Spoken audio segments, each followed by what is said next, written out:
நீங்க இந்த உலகத்திலேயே ரொம்ப நேசிக்கிற ஒரு நபர் உங்க கண்ணுக்கு முன்னாடியே மத்தவங்களோட பழிச்சொல்லுக்கு ஆளாகும்போது உங்களுக்கு எப்படி இருக்கும்?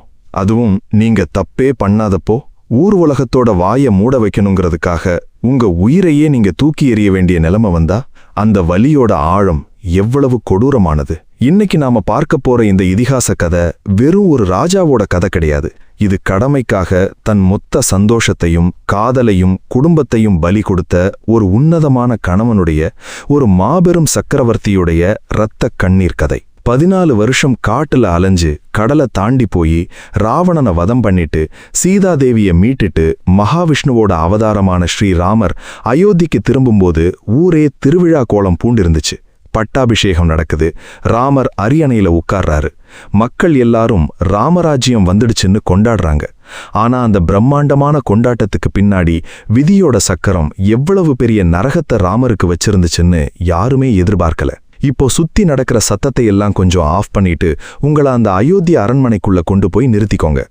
ராமர் அரியணையில உட்கார்ந்து நாட்டை ரொம்ப நேர்மையா பரிபாலனம் பண்ணிட்டு இருக்காரு. ஆனா அந்த நேரத்துல தான் அந்த அதிர்ச்சியான விஷயம் நடக்குது. ஒரு அரசனோட முதல் கடமை என்ன தெரியுமா? தன் நாட்டு மக்கள் மனசுல ஒரு துளி கூட சந்தேகமோ அதிருப்தியோ இருக்கக்கூடாது. ஆனா விதி அங்கே ஒரு சலவைக்காரனோட வடிவத்துல விளையாடுது.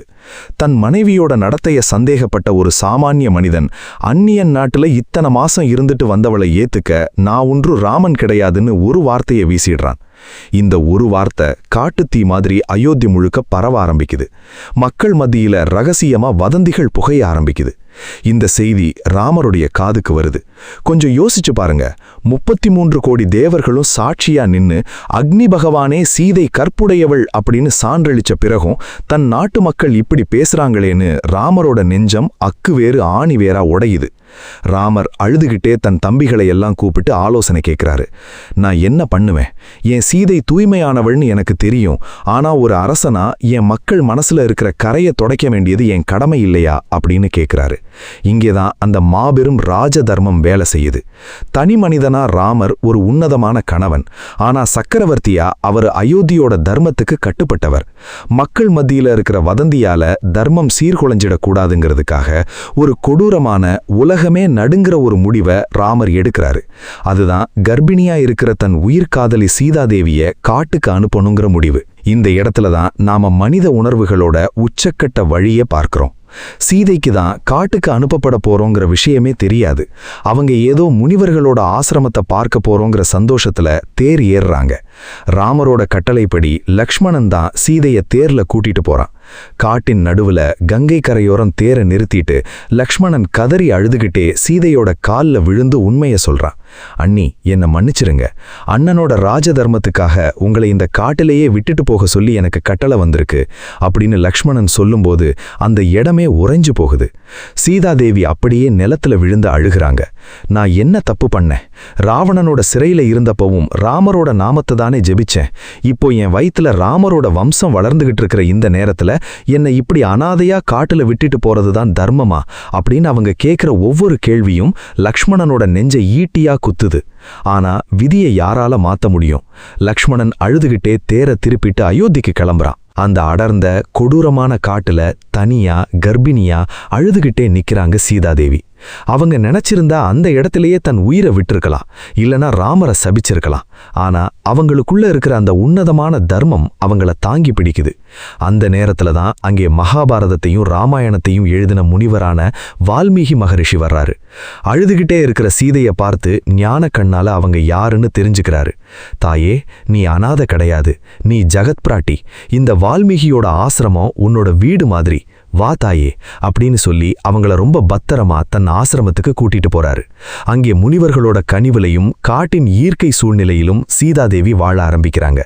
சில மாதங்களுக்கு பிறகு அந்த ஆசிரமமே மங்களகரமா மாறுற அளவுக்கு சீதாதேவிக்கு அழகான தேஜஸ் பொருந்திய இரட்டை ஆண் குழந்தைகள் பிறக்கிறாங்க.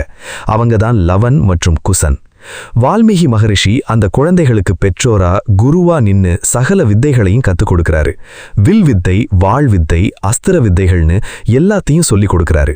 அது மட்டும் இல்லாம தான் எழுதின ராமாயண கதையையும் ஸ்ரீராமரோட வீரத்தையும் அந்த பிள்ளைகளுக்கு பாட்டா கத்துக் கொடுக்கறாரு. அந்த பிள்ளைகளுக்கு அவங்களோட தந்தை தான் ஸ்ரீராமர்ங்கிற உண்மை தெரியாது. அவங்க ராமரை ஒரு மாபெரும் வீரனா, ஒரு தெய்வமா நினைச்சு பாடி பாடி வளர்றாங்க. ஆனா அயோத்தி சக்கரவர்த்தி ஸ்ரீராமரின் மனசுக்குள்ள ஒரு நிமிஷம் போய் நின்னு பாருங்க. அரண்மனை முழுக்க தங்கம் மின்னுது, வைரம் ஜொலிக்குது, லட்சக்கணக்கான மக்கள் மகாராஜா வாழ்க அப்படின்னு கோஷம் போடுறாங்க. ஆனா அந்த சிம்மாசனத்துல உட்கார்ந்திருக்கிற ராமரோட உள்ளம் ஒரு சுடுகாடு மாதிரி வறண்டு கிடக்குது. உலகத்துக்கே நிம்மதி கொடுத்த அந்த பரம்பொருளுக்கு தன் சொந்த வாழ்க்கையில நிம்மதியே இல்லை. சீதாதேவிய காட்டுக்கு அனுப்பின அன்னையில இருந்து ராமர் தன் ராஜபோகங்கள் எல்லாத்தையும் துறந்துட்டார். அரண்மனையில இருந்தாலும் ஒரு சந்நியாசி மாதிரி தான் வாழ்றாரு. ஆனா ஒரு அரசனோட தனிப்பட்ட சோகம் நாட்டோட தர்மத்தை பாதிக்க கூடாது இல்லையா? அந்த நேரத்துல தான் அயோத்தியோட குலகுருவான வசிஷ்ட மகரிஷியும் மற்ற மாமுனிகளும் ராமரை தேடி வர்றாங்க. முனிவர்கள் எல்லாரும் ராமரை பார்த்து, ராமா, நீ மகாவிஷ்ணுவோட அவதாரமே என்றாலும் மனித உடலெடுத்து பூமிக்கு வந்த பிறகு இந்த உலக விதிகளுக்கு நீ கட்டுப்பட்டவன். பிராமண குலத்துல பிறந்த ராவணனை நீ வதம் செய்ததால் உனக்கு பிரம்மஹத்தி தோஷம் பிடிச்சிருக்கு. அது மட்டும் இல்லாம நாட்டின் எல்லைகளை விரிவுபடுத்தி உலகத்துல தர்மத்தை நிலைநாட்ட வேண்டியது ஒரு சக்கரவர்த்தியோட கடமை. இதுக்கு ஒரே தீர்வு, நீ ஒரு பிரம்மாண்டமான அஸ்வமேத யாகத்தை நடத்த வேண்டும் அப்படின்னு ஆலோசனை சொல்றாங்க. இந்த அஸ்வமேத யாகம் அப்படிங்கிறது சும்மா சாதாரணமான விஷயம் கிடையாது. ஒரு அரசன் தன் வாழ்நாளின் உச்சக்கட்ட அதிகாரத்தை, வீரத்தை உலகத்துக்கு பிரகடனம் செய்கிற ஒரு மாபெரும் ஆன்மீக அஸ்திரம் அது. ஆனா இந்த யாகத்தை ஆரம்பிக்கிறதுக்கு முன்னாடியே ஒரு மிகப்பெரிய ஆன்மீக சிக்கல் முளைக்குது. வேத விதிகளின்படி எந்த ஒரு யாகமாக இருந்தாலும் அதை ஒரு கணவன் தனியாக செய்யக்கூடாது. அவனோட மனைவி அவனுக்கு அருகில உட்கார்ந்துதான் அந்த யாக சடங்குகளை செய்யணும். மனைவி இல்லாத கணவன் செய்யற யாகத்துக்கு பலனே கிடையாதுன்னு சாஸ்திரங்கள் சொல்லுது. இப்போ முனிவர்கள் ராமரை பார்த்து, ராமா, சீத்தை இப்போ அயோத்தியில இல்ல. சாஸ்திர விதிப்படி யாகம் நடக்கணும்னா நீ உடனே வேறொரு பெண்ணை மறுமணம் செய்து கொள்ள வேண்டும் அப்படின்னு சொல்றாங்க. சபை முழுக்க அமைதியாகுது. தம்பிகளான லட்சுமணனும் பரதனும் பதற்றத்தோட ராமரோட முகத்தை பார்க்கறாங்க. ராமரோட கண்கள்ல இருந்து கண்ணீர் அருவி மாதிரி கொட்டுது. அவர் தீர்க்கமா சொல்றாரு, என் வாழ்நாளின் ஒற்றை பெண் சீத்தை மட்டும்தான். அவளைத் தவிர வேறொரு பெண்ணை என் மனசால கூட நான் நிலைக்க மாட்டேன். இந்த ராமன் மறுமணம் செய்யவே மாட்டான். யாகத்தை விட என் சீத்தையின் மீது நான் கொண்ட காதல்தான் எனக்கு பெருசு அப்படின்னு சிம்மாசனத்துல இருந்து கம்பீரமா முழங்குறாரு. ஆனா யாகமும் நடந்தாகணும், மறுமணமும் செய்ய முடியாது. இப்போ இதுக்கு என்னதான் தீர்வு? இங்கதான் ராமரோட காதலும் தர்மமும் இணைஞ்சு ஒரு உன்னதமான வரலாற்று புதுமையை படைக்குது. வசிஷ்ட முனிவர் ஒரு வழி சொல்றாரு. ராமா, நீ மறுமணம் செய்ய வேண்டாம். சீதாதேவியின் உருவத்திலேயே அச்சு அசலாக ஒரு தங்க சிலையை செய்வோம். அந்த சிலையை உனக்கு அருகில் அமர வைத்து யாகத்தை தொடங்குவோம் அப்படின்னு சொல்றாரு. நாட்டின் மிகச்சிறந்த சிற்பிகள் எல்லாரும் வர்றாங்க. சொக்க தங்கத்தை உருக்கி சீதாதேவியோட அந்த தெய்வீக வடிவத்தை அப்படியே சிலையாக செதுக்குறாங்க.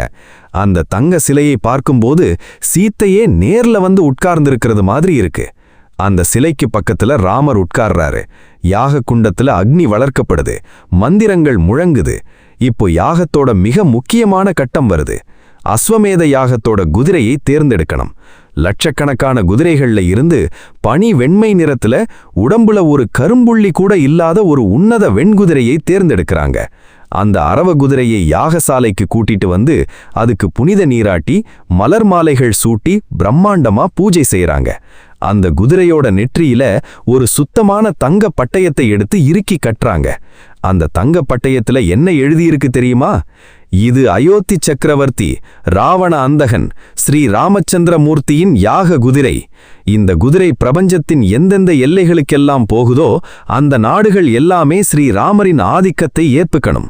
யாருக்காவது ஸ்ரீராமரின் ஆதிக்கத்தை ஏத்துக்க மனசில்லைன்னா அவங்க இந்த குதிரையை சிறைபிடித்து ராமரின் மகா பராக்கிரம இராணுவத்தோடு போரிடலாம் அப்படின்னு ஒரு மரண மாசான சவால் அதுல எழுதப்பட்டிருக்கு.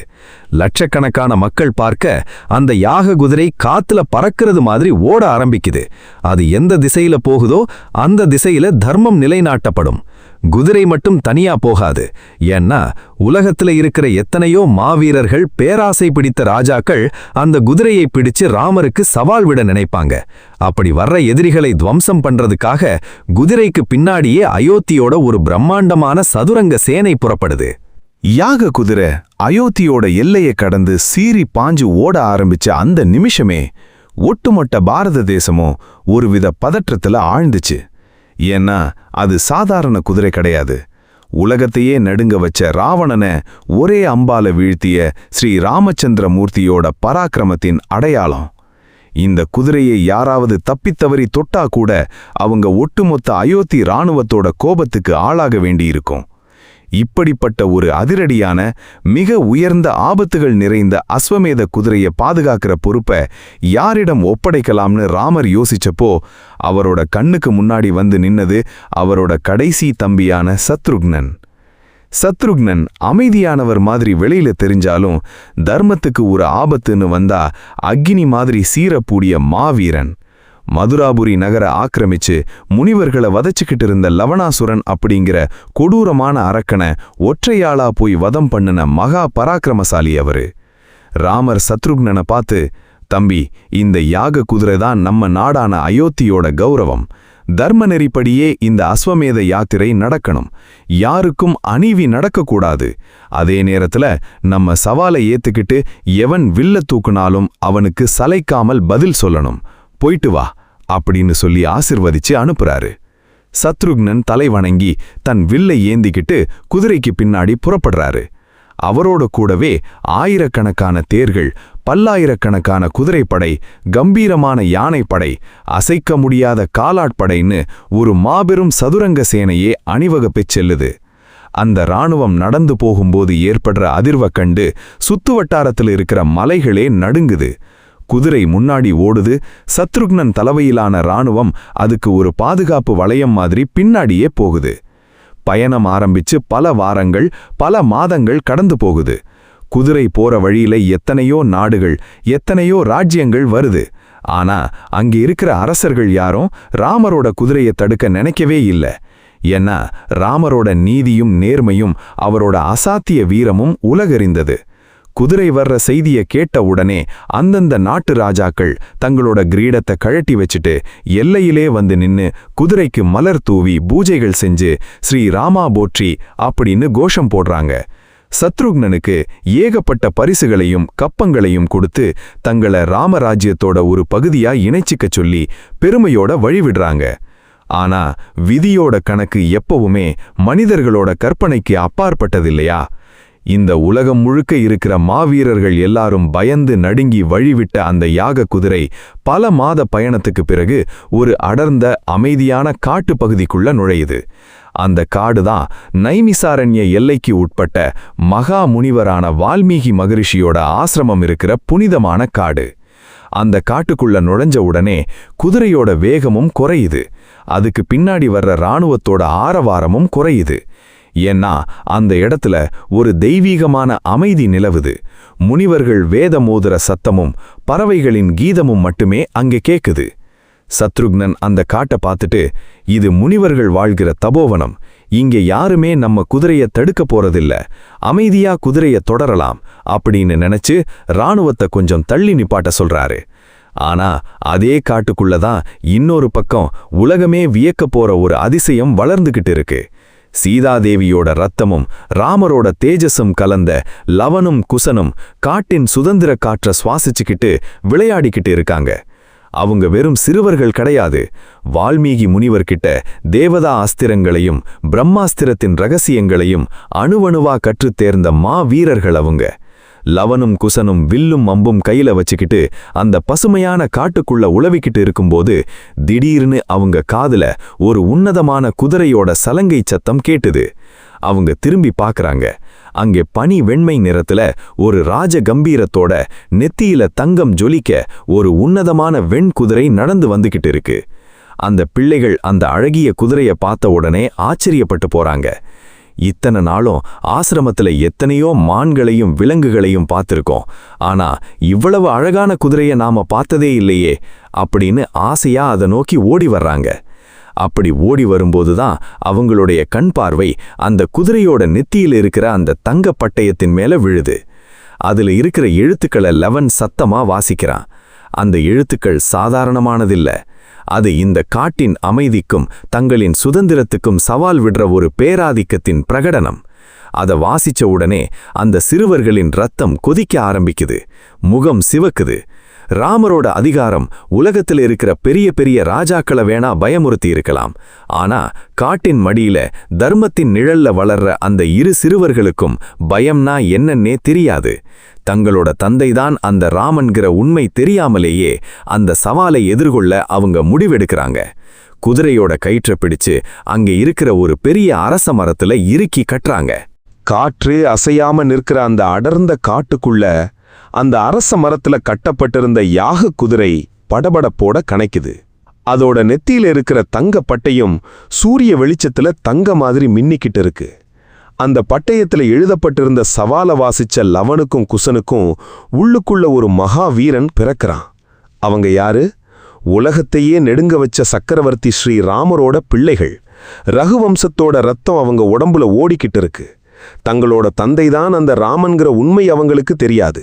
ஆனா யாரோ ஒரு ராஜா தன் வீரத்தை நம்பி இந்த காட்டின் சுதந்திரத்தை மிரட்டுற மாதிரி ஒரு பட்டயத்தை ஏவி வச்சிருக்கிறத அவங்களால ஏத்துக்கவே முடியல.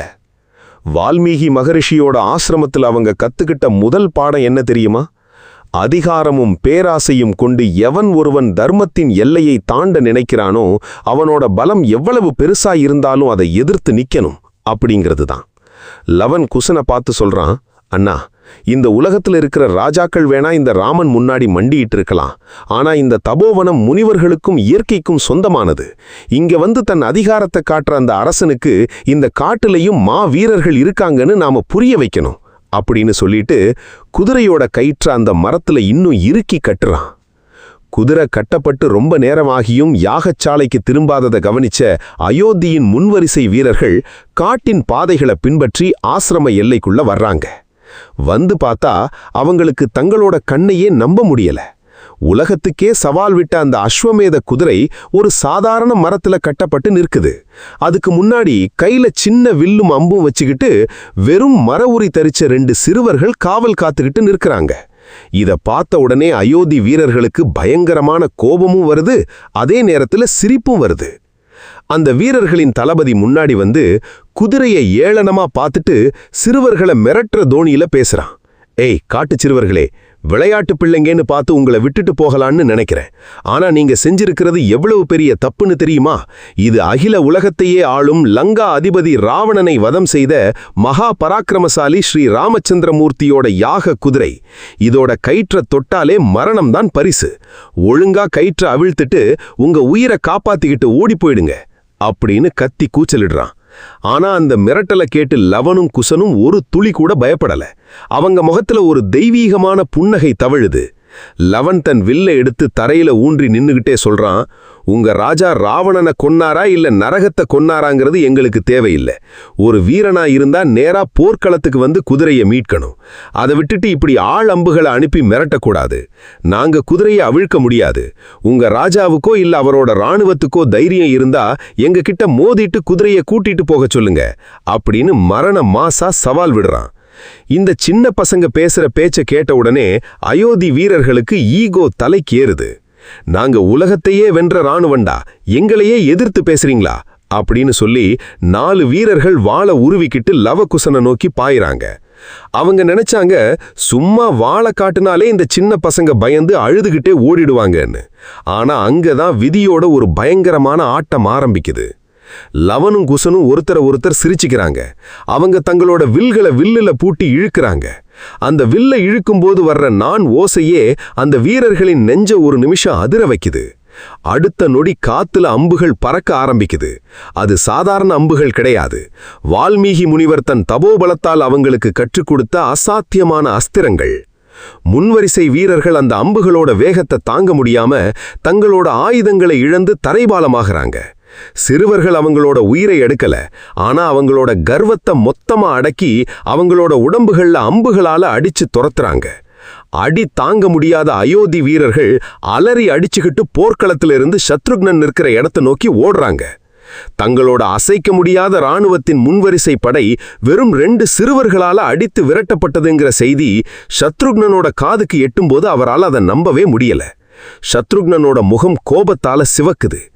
என் நண்பன் ராமரின் குதிரையை சிறைபிடிக்க இந்த காட்டுக்குள்ள எவனுக்குடா தைரியம் வந்துச்சு அப்படின்னு கர்ஜிக்கிட்டு சத்ருக்னன் நேரா போர்க்களத்தை நோக்கி தன் தேரை திருப்புறாரு.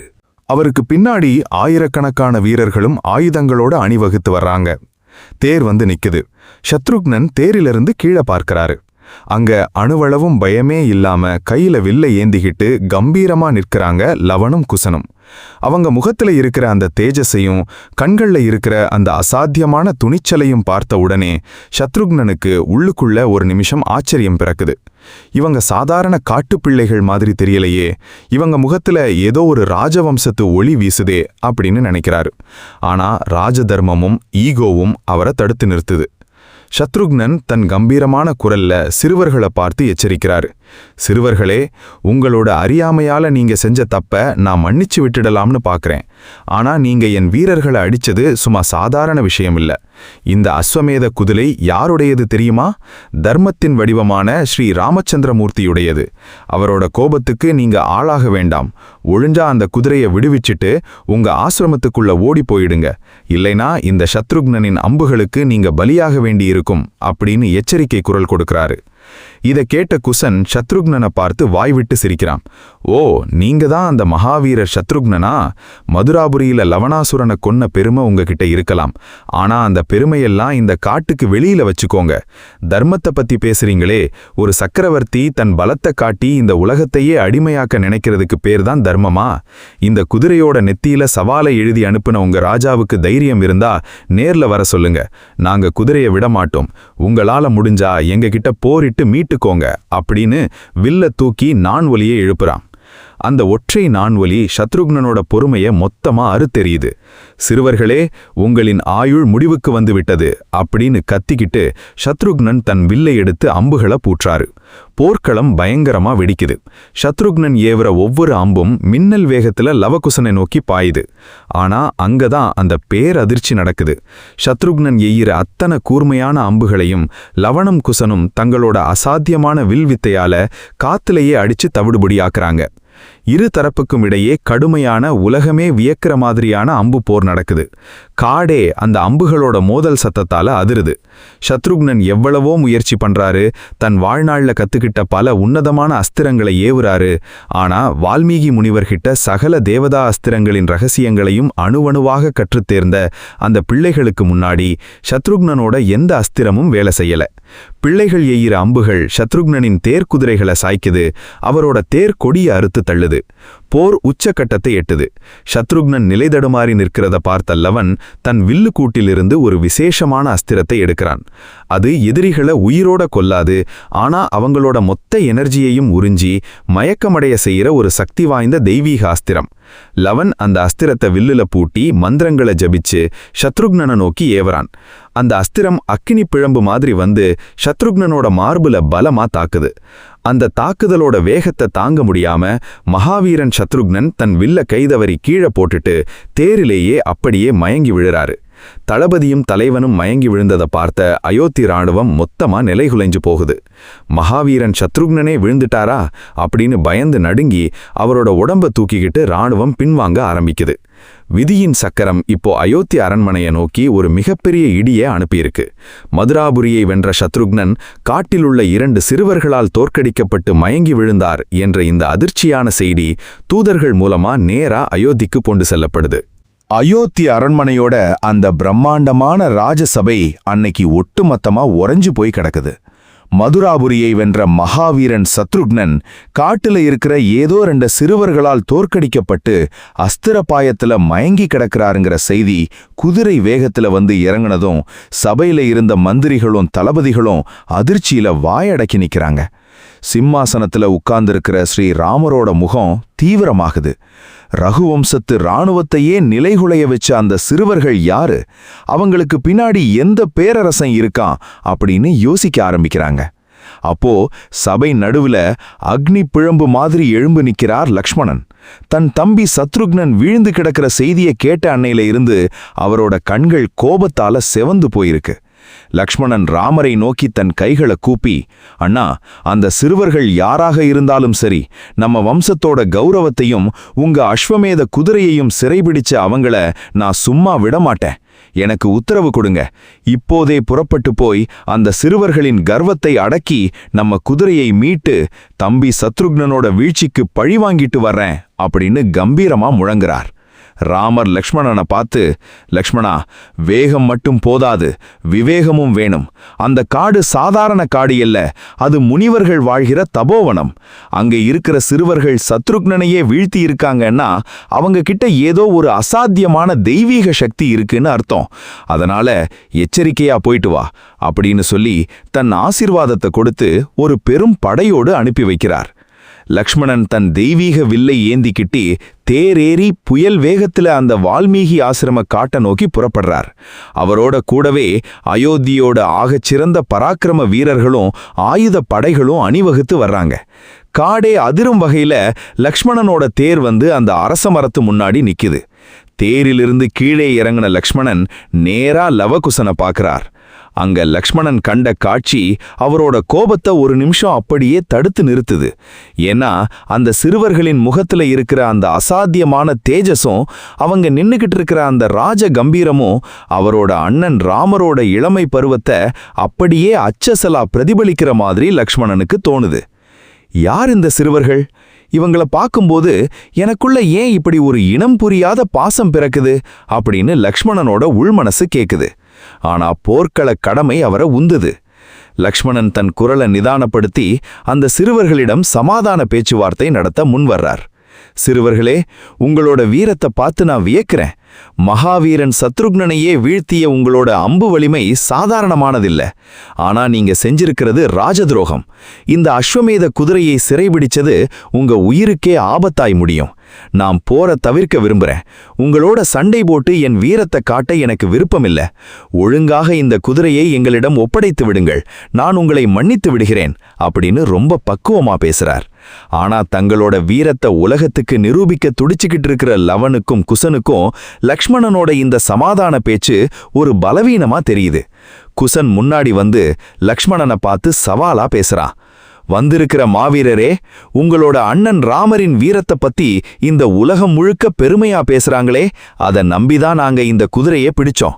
ஆனா இங்க வர்ற ஒவ்வொருத்தரும் சண்டையிட பயந்துகிட்டு பேச்சுவார்த்தை நடத்திக்கிட்டு இருக்கீங்க.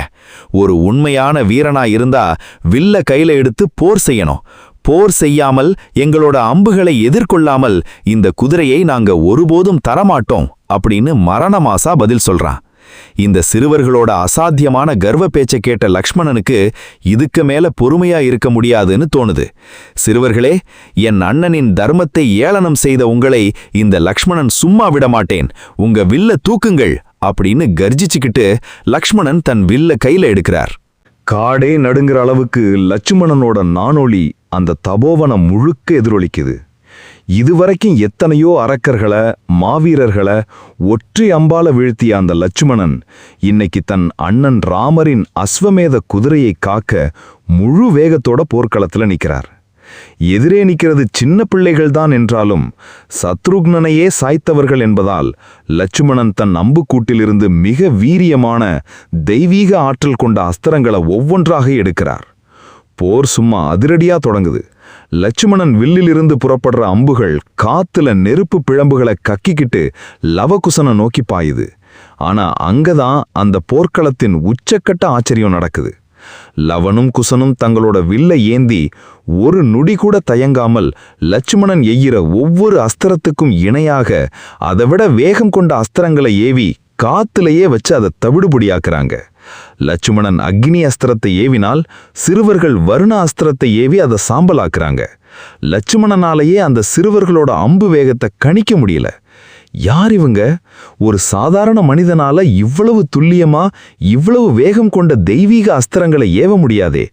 இவங்களுக்கு பின்னாடி யாருடைய தபோபலம் இருக்கு அப்படின்னு லட்சுமணன் வியந்து நிற்கிற அந்த நொடியில குசன் தன் அம்புக்கூட்டிலிருந்து ஒரு பிரம்மாண்டமான நாகாஸ்திரத்தை எடுத்து ஏவுறான். அந்த அஸ்திரம் காத்துல பல்லாயிரக்கணக்கான நாகங்களாக மாறி லட்சுமணனை சூழ்ந்து கொள்ளுது. லட்சுமணன் அதை முறையடிக்க போராடுறார். ஆனா அந்த போரோட தீவிரத்துல லவன் எய்த ஒரு அசாத்தியமான அசைக்க முடியாத அஸ்திரம் நேரா வந்து லட்சுமணனோட மார்பை தாக்குது. அந்த தெய்வீக தாக்குதலோட வேகத்தை தாங்க முடியாமல் இந்த உலகத்திலேயே ராமருக்கு அடுத்தபடியாக மகாவீரன் என்று போற்றப்பட்ட லட்சுமணன் தன் வில்ல கைதவறி கீழே போட்டுட்டு போர்க்களத்திலேயே மயங்கி விழுறார். லட்சுமணனே போர்க்களத்துல வீழ்ந்துட்டாங்கிற செய்தி காட்டுத்தீயை விட வேகமா அயோத்தியோட அடுத்த தளபதியான பரதனோட காதுக்கு எட்டுது. பரதனுக்கு தன் காதுகளையே நம்ப முடியல. தன் உயிரினும் மேலான அண்ணன் லட்சுமணனை ஒரு காட்டு சிறுவர்கள் வீழ்த்திட்டாங்களா? பரதனோட முகம் கோபத்தாலும் ஆவேசத்தாலும் சிவக்குது. அவர் உடனே அயோத்தியில் இருந்த மாவீரர்களான அனுமன், சுக்ரீவன் மற்றும் ஒட்டுமொட்ட வானர படையையும் மிஞ்சியிருந்த சதுரங்க சேனைகளையும் திரட்டிக்கிட்டு புயல் வேகத்துல போர்க்களத்துக்கு வர்றார். அனுமனும் சுக்ரீவனும் போர்க்களத்துக்கு வந்து மயங்கி கிடக்கிற லட்சுமணனையும் சத்ருக்னனையும் பார்த்ததும் கர்ஜனை செய்றாங்க. வானரப்படை அந்த சிறுவர்களை நோக்கி பாயுது. பெரிய பெரிய பாறைகளையும் மரங்களையும் தூக்கிக்கிட்டு லவகுசனை தாக்க வர்றாங்க. ஆனால் லவனும் குசனும் கொஞ்சமும் அசரல. அவங்க தங்களோட வில்வித்தையோட உச்சக்கட்ட பராக்கிரமத்தை காட்டுறாங்க. ஆயிரக்கணக்கான அம்புகளை ஒரே நேரத்துல ஏவி வர்ற பாறைகளை எல்லாம் காத்திலேயே தூளாக்குறாங்க. சுக்ரீவனையும் மற்ற வானர தலைவர்களையும் தங்களோட கூர்மையான அம்புகளால அடித்து நிலைகுலைய வைக்கிறாங்க. கடைசில மகாபலசாலியான அனுமன் சிறுவர்களை நெருங்க பார்க்கிறார். ஆனால் லவனுக்கும் குசனுக்கும் தெரியும் அனுமன் ஒரு உன்னதமான ராமபக்தன், அவரை உயிரோட கொல்லக்கூடாதுன்னு. அதனால வால்மீகி முனிவர் சொல்லிக் கொடுத்த ஒரு விசேஷமான பாசக்கயிறு அஸ்திரத்தை ஏவி மகாவீரன் அனுமனை அப்படியே கட்டி போடுறாங்க. பரதன் தன் முழு பலத்தையும் பயன்படுத்தி போரிட்டும் சிறுவர்களோட அந்த தெய்வீக அம்பு மழையை அவரால் தாங்க முடியல. இறுதியில் லவன் எய்த ஒரு சக்தி வாய்ந்த அஸ்திரம் பட்டு பரதனும் போர்க்களத்துல மயங்கி விழுறார். பாருங்க விதியோட அந்த பயங்கரமான விளையாட்ட. அயோத்தியின் மகாவீரர்களான லட்சுமணன், பரதன், சத்ருக்னன் மற்றும் அனுமன், சுக்ரீவன் உள்ளிட்ட ஒட்டுமொத்த வானர படையும் காட்டில் இருக்கிற வெறும் 2 சிறுவர்களால மொத்தமாக தோற்கடிக்கப்பட்டு போர்க்களத்துல விழுந்து கிடக்குறாங்க. ஒட்டுமொத்த இராணுவமும் சிதறி ஓடிடுச்சு. இப்போ அந்த போர்க்களத்துல மயங்கி கிடக்கிற தம்பிகளுக்கு நடுவுல அஸ்வமேத குதிரைய காத்துக்கிட்டு கர்வத்தோட நிக்கிறாங்க லவனும் குசனும். இந்த துயரமான செய்தி நேரா அயோத்தி அரண்மனையில ஒற்றை ஆளாக உட்கார்ந்திருக்கிற ஸ்ரீ ராமரோட காதுக்கு கொண்டு செல்லப்படுது. அயோத்தி சக்கரவர்த்தி மகாவிஷ்ணுவின் அவதாரமான ஸ்ரீ ராமச்சந்திரமூர்த்தி தன் வாழ்நாளில் எத்தனையோ போர்க்களங்களை பார்த்தவர். 14 வருட வனவாசத்தில் கரதூஷணர்களை ஒற்றையாளாக அளித்தவர். வாலியை ஒரே அம்பால் சாய்த்தவர். 30 கோடி தேவர்களையும் நடுங்க வச்ச ராவணனை துவம்சம் செய்தவர். ஆனா அன்னைக்கு தன் தம்பிகள் அனைவரும் காட்டில் வீழ்ந்து கிடக்கிறார்கள் என்ற செய்தியை கேட்ட ராமரோட நெஞ்சம் ஒரு நிமிடம் உறைந்து போகுது. என் தம்பிகளை வீழ்த்திய அந்த சிறுவர்கள் யார்? அவங்க கிட்ட இருக்கிற அந்த அசாத்தியமான அம்பு வலிமைக்கு என்ன காரணம் அப்படின்னு யோசிச்சுக்கிட்டே ராமர் தன் தெய்வீக வில்லை ஏந்தி சூரியனைப் போல ஜொலிக்கும் தன் ராஜ தேரில் ஏறி போர்க்களத்தை நோக்கி புறப்படுறார். தேர் வந்து அந்த அரச மரத்தின் முன்னாடி நிக்குது. தேரிலிருந்து கீழே இறங்கிய ராமர் போர்க்களத்தை சுற்றி பார்க்கிறார். அங்கே தம்பிகளான லக்ஷ்மணன், பரதன், சத்ருக்னன் அனைவரும் மயங்கி கிடக்கிறார்கள். வானர படைகள் சிதறி போயிருக்கு. ஆனா அவரோட பார்வை நேரா போய் நின்னது அந்த 2 சிறுவர்களின் மேல்தான். லவனையும் குசனையும் பார்த்த அந்த ஒற்றை நொடியில மகா சக்கரவர்த்தியான ராமரோட உள்ளுக்குள்ள ஒரு இனம் புரியாத பாசமும் நெகிழ்ச்சியும் பிறக்குது. யார் இவங்க? இவங்கள பார்க்கும்போது என் நெஞ்சம் ஏன் இப்படி உருகுது? இவர்களோட முக அமைப்பும் கண்களும் நிற்கிற தோரணையும் அச்சலாக என் சீதையைப் போலவே இருக்கிறதே அப்படின்னு ராமரோட உள்மனசு அடிச்சுக்குது. அதே நேரத்துல ராமரை பார்த்த லவனுக்கும் குசனுக்கும் உள்ளுக்குள்ள ஒரு உன்னதமான பக்தி பிறக்குது. ஏன்னா அவங்க வால்மீகி முனிவர்கிட்ட பாடி பழகிய அதே ராமாயண நாயகன், தங்களின் ஆராதனை தெய்வம் இன்னைக்கு நேர்ல வந்து நிக்குது. ஆனா போர்க்கள கடமையும் தங்களின் வீரமும் அவங்கள தடுத்து நிறுத்துது. அவங்க தங்களோட வில்லை இறுக்கி பிடிச்சுக்கிட்டு நிக்கிறாங்க. ராமர் அந்த சிறுவர்களை நெருங்கி கனிவான குரலில் கேட்கிறார். சிறுவர்களே, உங்களோட அசாத்தியமான வீரத்தை பார்த்து நான் வியக்கிறேன். என் தம்பிகளான லக்ஷ்மணன், பரதன், சத்ருக்னன் அனைவரையும் வீழ்த்திய உங்களோட அம்பு வலிமை இந்த உலகத்தில் எவருக்கும் இல்லாதது. உங்களை பார்த்தால் ஒரு முனிவரின் பிள்ளைகள் மாதிரி தெரியவில்லை. நீங்கள் யார்? உங்களுடைய பெற்றோர்கள் யார்? எந்த வம்சத்தை சேர்ந்தவர்கள் நீங்கள்? உண்மையை சொல்லுங்கள் அப்படின்னு கேட்கிறார். ராமர் தன் அடையாளத்தை அங்க மறைச்சுக்கிறார். இதை கேட்ட லவன் கம்பீரமாக தன் தலையை நிமிர்த்தி சொல்கிறான். வந்திருக்கும் மாவீரரே, நாங்கள் மகாமுனிவரான வால்மீகியின் சீடர்கள். எங்களின் தாய் இந்த உலகத்திலேயே மிக உன்னதமான தர்மத்தின் வடிவமான ஜெகதாம்பிகை சீதாதேவி. நாங்கள் சீதையின் புதல்வர்கள் அப்படின்னு ரொம்ப பெருமையோடு சொல்றாங்க. சீதையின் புதல்வர்கள் என்ற அந்த வார்த்தையை கேட்டவுடனே ராமரோட நெஞ்சில ஒரு பெரிய இடி விழுது. அவரோட கண்கள்ல இருந்து கண்ணீர் முட்டுக்கிட்டு வருது. அப்போ இவங்க என் பிள்ளைகளா, என் சீதையின் ரத்தமா இவங்க அப்படின்னு ராமருக்கு உண்மை புரிஞ்சிடுது. ஆனா ஒரு சக்கரவர்த்தியா, அஸ்வமேத யாகத்தை நடத்தும் அரசனா அங்கே அவரால தன் பாசத்தை வெளியே காட்ட முடியல. கடமை அவரோட கைகளை கட்டுது. குசன் முன்னாடி வந்து சொல்றான், மாமன்னரே, எங்களின் தாயை பற்றி கேட்டுவிட்டீர்கள். இப்போ எங்களுடைய சவாலை எதிர்கொள்ளுங்கள். நீங்கள்தான் ராவணனை கொன்ற ஸ்ரீ ராமர் என்றால் உங்களோடு போரிட நாங்கள் தயாராக இருக்கிறோம். உங்களால் முடிந்தால் எங்களிடமிருந்து இந்த யாக குதிரையை மீட்டுச் செல்லுங்கள் அப்படின்னு வில்ல தூக்கி நான் ஒலியை எழுப்புறான். ராமர் தன் கண்ணீரை உள்ளுத்துள்ளேயே அடக்கிக்கிட்டு கனத்த இதயத்தோடு தன் வில்லை கையில் எடுக்கிறார்.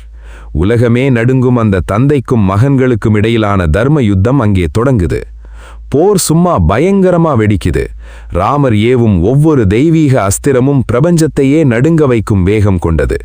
ஆனால் லவனும் குசனும் கொஞ்சமும் அஞ்சாமல் ராமரின் ஒவ்வொரு அம்பிற்கும் இணையாக அதைவிட துல்லியமாக அஸ்திரங்களை ஏவி காத்திலேயே வச்சு அதை தவிடுபொடியாக்குறாங்க.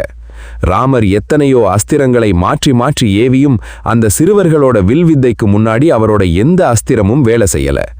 தன் பிள்ளைகளின் இந்த அசாத்தியமான வீரத்தை பார்த்து ராமருக்குள்ள ஒரு பக்கம் பெருமையும் ஆச்சரியமும் பிறக்குது. என் வம்சத்தின் ரத்தம் சும்மா சாதாரணமானதில்லை அப்படின்னு வியக்கிறார். ஆனா போர் உச்சக்கட்டத்தை எட்டுது. சிறுவர்கள் எய்கிற அம்புகள் ராமரோட தேர்கொடிய அறுக்குது. போர்க்களத்துல அக்னி பிழம்புகள் வானத்தை முட்டுது. ஒரு பக்கம் அகில உலகத்தையே ஆளும் பரம்பொருள் ஸ்ரீராமர் தன் கையில் உலகத்தையே அழிக்கக்கூடிய அசாத்தியமான தெய்வீக அஸ்திரத்தை ஏந்தி நிற்கிறார். எதிரே அவரோட சொந்த இரத்தமான லவனும் குசனும் தங்களோட வில்ல வளைச்சு அந்த அஸ்திரத்தை எதிர்கொள்ள தயாராகிறாங்க. தந்தைக்கும் மகன்களுக்கும் நடுவுல நடக்கப் போற அந்த மரணப் போர் ஒட்டுமொத்த பிரபஞ்சத்தையே நடுங்க வைக்குது. தேவர்கள் எல்லாரும் ஆகாயத்தில இருந்து, ஐயோ, தந்தை தன் பிள்ளைகளையே அழிக்கப் போறாரே, பிள்ளைகள் தன் தந்தையையே எதிர்க்கிறாங்களே, இந்த விதியின் கொடூரத்தை யார் தடுப்பா அப்படின்னு தவிப்போட பார்த்துக்கிட்டு இருக்காங்க. அதே நேரத்துல வால்மீகி ஆசிரமத்துல விளக்கேற்றி வழிபாட்டுல இருந்த சீதாதேவியோட மனசுக்குள்ள ஏதோ ஒரு இனம் புரியாத பதட்டம் தொத்திக்குது. அவங்களோட இடது கண் துடிக்குது. அது ஏதோ ஒரு பெரிய ஆபத்தோட அறிகுறி. அந்த நேரத்துல ஆசிரம சிறுவர்கள் சிலர் மூச்சிறைக்க ஓடி வர்றாங்க. தாயே, தாயே, அங்க போர்க்களத்துல ஏதோ பேரதிர்ச்சி நடக்குது. லவனும் குசனும் அயோத்தியோட ராஜா ஸ்ரீ ராமரோட குதிரைய வச்சுக்கிட்டு அவரோட தம்பிகளையெல்லாம் வீழ்த்திட்டாங்க. இப்போ அந்த ஸ்ரீராமரே நேர்ல வந்து நம்ம பிள்ளைகள் மேல உலகத்தையே அழிக்கிற அஸ்திரத்தை ஏவ நிக்கிறார் தாயே அப்படின்னு பதட்டத்தோட சொல்றாங்க. ஸ்ரீராமர் அப்படின்ற அந்த ஒற்றை கேடைய வார்த்தையை கேட்ட உடனே சீதாதேவியோட உலகமே ஒரு நிமிஷம் சுழல்வது மாதிரி ஆகுது. என் கணவரா, என் பிள்ளைகளா, இருவருமா போர்க்களத்துல நேருக்கு நேர் நிக்கிறாங்க அப்படின்னு நெஞ்சம் உறைந்து போய் தன் கையில் இருந்த தாலியை இறுக்கி பிடிச்சுக்கிட்டு கூந்தல் அவிழ்ந்து குலைய போர்க்களத்தை நோக்கி பைத்தியம் பிடித்தவள் போல ஓடி வர்றாங்க. அவங்களுக்கு பின்னாடியே ஞானக்கண்ணால் விதியின் ஆட்டத்தை புரிந்து கொண்ட வால்மீகி மகரிஷியும் ஆவேசமாக புறப்பட்டு வர்றார். போர்க்களத்துல ராமர் அஸ்திரத்தை ஏவ போற அந்த மில்லினியம் நொடியில நிறுத்துங்கள் அப்படின்ற ஒரு கதறல் சத்தம் கேக்குது. ராமர் வில்லை தாழ்த்தி திரும்பி பார்க்கறார். அங்க காட்டின் பாதைகளை கடந்து அழுதுகிட்டே ஓடி வர்றாங்க சீதாதேவி. இத்தனை வருட வனவாசத்துக்கு பிறகு தன் உயிர் காதலியை, தன் மனைவியை பார்க்கிற ராமர் அப்படியே சிலையா உறைந்து நிற்கிறார். சீதை நேரா லவனுக்கும் குசனுக்கும் நடுவுல வந்து நின்னு தங்களோட உடம்பால பிள்ளைகளை மறைச்சுக்கிட்டு ராமரை பார்த்து கதறாங்க. சுவாமி, என்ன காரியம் செய்ய போறீங்க? உலகத்தையே வென்ற உங்க அம்பு வலிமைய உங்க சொந்த பிள்ளைகள் மேலையா காட்ட போறீங்க? இவங்க உங்க வம்சம் சுவாமி, உங்க ரத்தம் அப்படின்னு அழுதுகிட்டே சொல்றாங்க. எங்கள் தந்தையா அப்படின்ற வார்த்தையை கேட்டதும் லவனுக்கும் குசனுக்கும் கையில் இருந்த வில் அப்படியே நழுவி தரையில விழுது. அவங்க தங்களோட தாயை பார்த்து ஆச்சரியத்தோடும் அதிர்ச்சியோடும் கேட்குறாங்க. அம்மா, என்ன சொல்றீங்க? நாங்க இத்தனை நாளா யார ஒரு மாபெரும் வீரனா தெய்வமா நினைச்சு பாடிக்கிட்டு இருந்தோமோ அவர்தான் எங்களை பெத்த தந்தையா? அவர்தான் எங்களை அனாதையா இந்த காட்டுல விட்டுட்டு போன ஸ்ரீராமரா அப்படின்னு கேட்குறாங்க. அந்த நேரத்துல வால்மீகி மகரிஷி அங்க வந்து நிக்கிறார். அவர் லவகுசனை பார்த்து கம்பீரமான குரல்ல சொல்றார், லவா, குசா, உங்க அம்மா சொல்றது முற்றுமே உண்மை. நீங்கள் போரிட்டு கொண்டிருப்பது வேறு யாரிடமும் இல்லை. அயோத்தி சக்கரவர்த்தி உங்களுடைய தந்தை ஸ்ரீ ராமச்சந்திரமூர்த்தியோடுதான். வில்லை கீழே போடுங்கள் அப்படின்னு உண்மையை உடைக்கிறார். உண்மை தெரிஞ்ச அந்த அடுத்த நொடி அந்த மாவீரர்களான லவனுக்கும் குசனுக்கும் உள்ளுக்குள்ள இருந்த ஈகோவும் வீரமும் மொத்தமாக மறைஞ்சு பச்சிளம் பிள்ளைகளா மாறுறாங்க. ஐயோ, தெரியாமல் என் தந்தையின் மீது அம்பு எய்து விட்டேனே, என் சித்தப்பாக்களை போர்க்களத்தில் வீழ்த்தி விட்டேனே, எவ்வளவு பெரிய பாவம் செய்தோம் அப்படின்னு கதறி அழுதுகிட்டே ஓடிப்போய் ராமரோட பாதங்கள்ல விழுந்து மண்டியிடுறாங்க. தங்களோட சின்ன கைகளால ராமரோட பாதங்களை தொட்டு கண்ணீர் வடிக்கிறாங்க. ராமர் அப்படியே வில்ல தூக்கி போட்டுட்டு கீழே குனிஞ்சி அழுதுகிட்டே தன் இரு மகன்களையும் தூக்கி தன் மார்போடு இறுக்கி கட்டிப்பிடிச்சுக்கிறார். அவரோட கண்கள்ல இருந்து வர்ற கண்ணீர் அந்த பிள்ளைகளோட தலையில பட்டு தெரிக்குது. என் பிள்ளைகளா, இத்தனை நாளா இந்த காட்டில அனாதையா வாழ வச்சேனே, இந்த ராமனை மன்னிச்சிடுங்கடா அப்படின்னு ஒரு சக்கரவர்த்தியா இல்லாம ஒரு சாதாரண தந்தையா அங்க அழுது புலம்புறார். அந்த பாச போராட்டத்தை பார்த்த போர்க்களமே அழுது உறைந்து போகுது. மயங்கி கிடந்த லட்சுமணனும் பரதனும் சத்ருக்னனும் மெல்ல கண் விழிச்சு பார்க்கறாங்க. தங்களோட அண்ணன் தன் பிள்ளைகளை கட்டிப்பிடிச்சு அழுதுகிட்டு இருக்கிற காட்சியை கண்டு அவங்களோட கண்கள்லையும் கண்ணீர் வழியுது. போர்க்களத்தின் அந்த பாச பிணைப்புக்கு அப்புறம் மகா சக்கரவர்த்தி ஸ்ரீராமர் தன் தம்பிகள், தன் அன்பு மனைவி சீதாதேவி மற்றும் தன் சிங்க குட்டிகளான லவர், குசன் அனைவரையும் கூட்டிக்கிட்டு அயோத்தி அரண்மனைக்கு திரும்புறார். பல வருடங்களுக்கு அப்புறம் சீதாதேவி அரண்மனைக்குள்ள காலடி எடுத்து வைக்கிற செய்தி கேட்டதும் ஒட்டுமொத்த அயோத்தி நகரமே திருவிழா கோலம் பூணுது. ஆனா இந்த முறை ராமர் தன் சீதையை சும்மா ரகசியமா அந்த பல்லக்குக்குள்ள வச்சு கூட்டிட்டு வரல. தன் பிள்ளைகளின் வீரத்தை, தன் மனைவியின் தூய்மைய ஒட்டுமொத்த உலகத்துக்கும் தன் நாட்டு மக்களுக்கும் நிரூபிக்கணுங்கிற தீர்க்கமான முடிவோடு ராஜசபையை கூட்டுறார். அந்த பிரம்மாண்டமான ராஜசபையில நாடே திரண்டு உட்கார்ந்திருக்கு. சபையின் நடுவுல வால்மீகி முனிவர் வந்து நிக்கிறார். அவரோட வழிகாட்டுதலின்படி லவனும் குஷனும் தங்களோட கைகள்ல வீணையை ஏந்திக்கிட்டு சபையின் முன்னாடி வந்து நிக்கிறாங்க. அவங்க தங்களோட உன்னதமான குரலால வால்மீகி முனிவர் எழுதின அந்த மகா காவியமான ராமாயணத்தை இசையோட பாட ஆரம்பிக்கிறாங்க. ராமர் காட்டுக்கு போனது, சீதை சிறைப்பட்டது, அவங்களோட தூய்மை, கர்ப்பிணியாயிருந்த சீதைய இந்த ஊர் உலகம் பேசின பழிச்சொல்லுக்காக ராமர் காட்டுக்கு அனுப்புன அந்த இரத்த கண்ணீர் கதை, இது எல்லாவற்றையும் அந்த பிள்ளைகள் ராகத்தோட பாடும்போது சபையில இருந்த லட்சக்கணக்கான மக்களும் நெஞ்சு வெடிச்சு அழ ஆரம்பிக்கிறாங்க. அன்னைக்கு சீதைய பத்தி தப்பா பேசின அந்த சலவைக்காரன் முதற்கொண்டு ஒட்டுமொத்த நாடே சீதாதேவியோட கால்ல விழுந்து கதறுது. தாயே, எங்களை மன்னிச்சிடுங்க. உங்களோட தூய்மையை அறியாம நாங்க பழிச்சொல் பேசி உங்களை இந்த நரகத்துக்கு ஆளாக்கிட்டோம். நீங்க தான் இந்த அயோத்தியோட மகாராணி, நீங்க சிம்மாசனத்துல உட்காரணும் அப்படின்னு மக்கள் எல்லாரும் கத்திக்கிட்டு அழுகிறாங்க. ராமர் தன் சிம்மாசனத்திலிருந்து இறங்கி வந்து சீதாவோட கைகளை பிடிச்சுக்கிட்டு, சீதா, இதோ என் மக்கள் தங்களோட தவற உணர்ந்துட்டாங்க. நீ மீண்டும் இந்த அயோத்தியோட ராணியா அரியணையில உட்காரணும். அதுதான் இந்த ராமனுக்கு கிடைக்கிற ஆகச்சிறந்த சந்தோஷம் அப்படின்னு நெகிழ்ச்சியோட கேட்கிறார். ஆனா அங்கேதான் சீதாதேவி அந்த உன்னதமான, உலகமே நடுங்கிற ஒரு தீர்க்கமான முடிவை எடுக்கிறாங்க. இத்தனை காலமா அவங்க அனுபவிச்ச அவமானங்களும் வலிகளும் சோதனைகளும் அவங்களோட ஆன்மாவை ரொம்ப வறண்டு போக வச்சிருந்தது. சீதை ராமரை பார்த்து தன் கைகளை கூப்பி, சுவாமி, ஒரு கணவனாக நீங்க என் மீது வச்சிருக்கிற காதல் எனக்கு தெரியும். ஆனா ஒரு அரசனா நீங்க இந்த உலக விதிகளுக்கு தான் கட்டுப்படணும். இன்னைக்கு ஒரு சோதனை, நாளைக்கு இந்த உலகம் வேறொரு சோதனை கேட்கும். இந்த சீதைக்கு இந்த உலகத்துல வாழணுங்கிற ஆசை மொத்தமா முடிஞ்சு போச்சு சுவாமி. என் பிள்ளைகள் உங்ககிட்ட வந்து சேர்ந்துட்டாங்க. ரகுவம்சத்தோட வாரிசுகள் உங்க பாதுகாப்புல இருக்கிறாங்க. இதுக்கு மேல எனக்கு இந்த பூமியில எந்த கடமையுமே இல்ல அப்படின்னு கண்ணீரோட சொல்றாங்க. சீதை அந்த ராஜசபையின் நடுவுல நின்னு வானத்தை பார்த்து தன் கைகளை கூப்பி மனப்பூர்வமா ஒரு சத்திய பிரமாணம் செய்றாங்க. நான் என் மனசால, என் உடலால என் உயிரால ஸ்ரீ ராமரை தவிர வேறொரு ஆடவனை நினைக்காதது உண்மை என்றால், நான் கற்பு நெறியில் தவறாதவள் என்பது சத்தியமென்றால், என் பெற்ற தாயான பூமி தேவியே, நீ இப்போதே தோன்றி உன்னோட இந்த மகளை உனக்குள்ள ஏற்றுக்கொள் தாயே அப்படின்னு மிக உருக்கமா முழங்குறாங்க. அந்த ஒற்றை சத்திய வார்த்தை காத்துல ஒலிச்ச அடுத்த நொடி ஒட்டுமொத்த அயோத்தி அரண்மனையும் பயங்கரமா அதிருது. நிலநடுக்கம் வர்றது மாதிரி பூமி நடுங்குது. சபையின் நடுவுல இருந்த பூமி அப்படியே இரண்டாக பிளக்குது. அந்த பிளவுக்கு நடுவுல இருந்து நவரத்தினங்கள் இழைத்த ஒரு பிரம்மாண்டமான சிம்மாசனத்துல அமர்ந்து தெய்வீக ஒளியோட தோன்றுறாங்க பூமி தேவி. பூமி தேவி தன் இரு கைகளையும் நீட்டி, வா என் மகளே, இந்த உலகம் உனக்கு கொடுத்த வலிகளும் சோதனைகளும் போதும், என்னோடு வந்துவிடு அப்படின்னு கூப்பிடுறாங்க. சீதை புன்னகையோட அந்த சிம்மாசனத்துல ஏறி உக்காடுறாங்க. ராமர், சீதா என்னை விட்டுட்டு போகாதே அப்படின்னு கதறி அழுதுகிட்டே ஓடி வர்றார். ஆனா அவரால சீதையோட ஆடைய கூட தொட முடியல.